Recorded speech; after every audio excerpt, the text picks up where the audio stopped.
महाभारत का युद्ध आज से 5000 साल पहले हुआ था और आर्कियोलॉजिकल डिपार्टमेंट के अनुसार सिंधु घाटी सभ्यता भी आज से 5000 साल पहले एग्जिस्ट करती थी। तो महाभारत में जिस सिंध प्रदेश का उल्लेख मिलता है, क्या ये सिंधु घाटी सभ्यता वही सिंध प्रदेश है या इसके पीछे सच्चाई कुछ और है? सिंधु घाटी सभ्यता में मिले शिव जी की मूर्ति और शिवलिंग सच है या इसके पीछे कहानी कुछ और है? क्या इस सभ्यता में हिंदू धर्म में पाए जाने वाले प्रमाण इस सभ्यता को सनातन का ही एक अंश मानने की ओर इशारा करते हैं या इसके पीछे भी कहानी कुछ और ही है? तो आज का हमारा पहला टॉपिक होने वाला है अलग अलग लोगों के अनुसार सिंधु घाटी सभ्यता के एग्जिस्टेंस का समय। आर्यभट्ट के अनुसार महाभारत का युद्ध आज से 3137 बीसी यानी कि आज से लगभग 5000 साल पहले हुआ था और इसी काल में सिंधु घाटी सभ्यता अपने चरम पर थी। आर्कियोलॉजिकल डिपार्टमेंट के अनुसार सिंधु घाटी सभ्यता आज से लगभग 3000 बीसी यानी कि लगभग 5000 साल पहले एग्जिस्ट करती थी। लेकिन IIT खड़गपुर और भारतीय पुरातत्व विभाग के वैज्ञानिकों ने सिंधु घाटी सभ्यता की प्राचीनता को लेकर नए तथ्य सामने रखे हैं। वैज्ञानिकों के मुताबिक यह सभ्यता लगभग 5500 साल पहले नहीं बल्कि 8000 साल पुरानी थी। शोधकर्ताओं ने इसके अलावा हड़प्पा सभ्यता से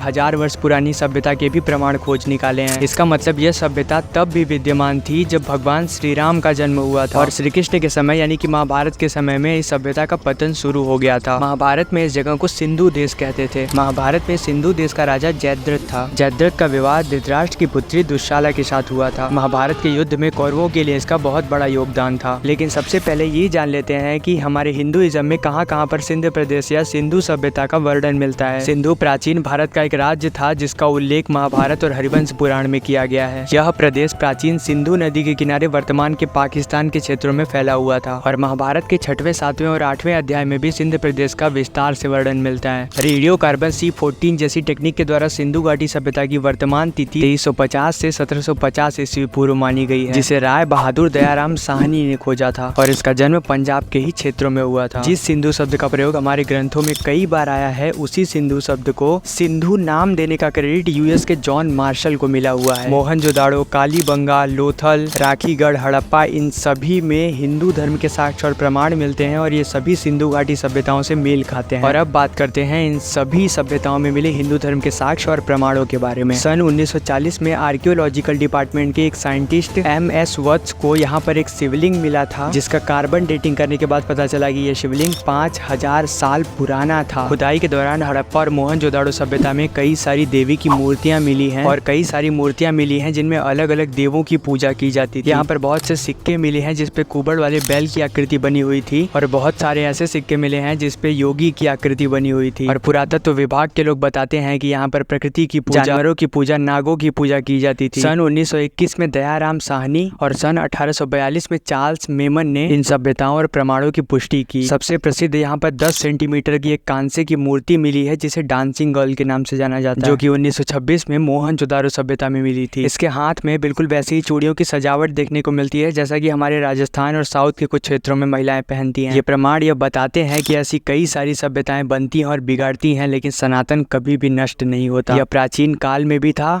अब भी है और हमेशा रहेगा।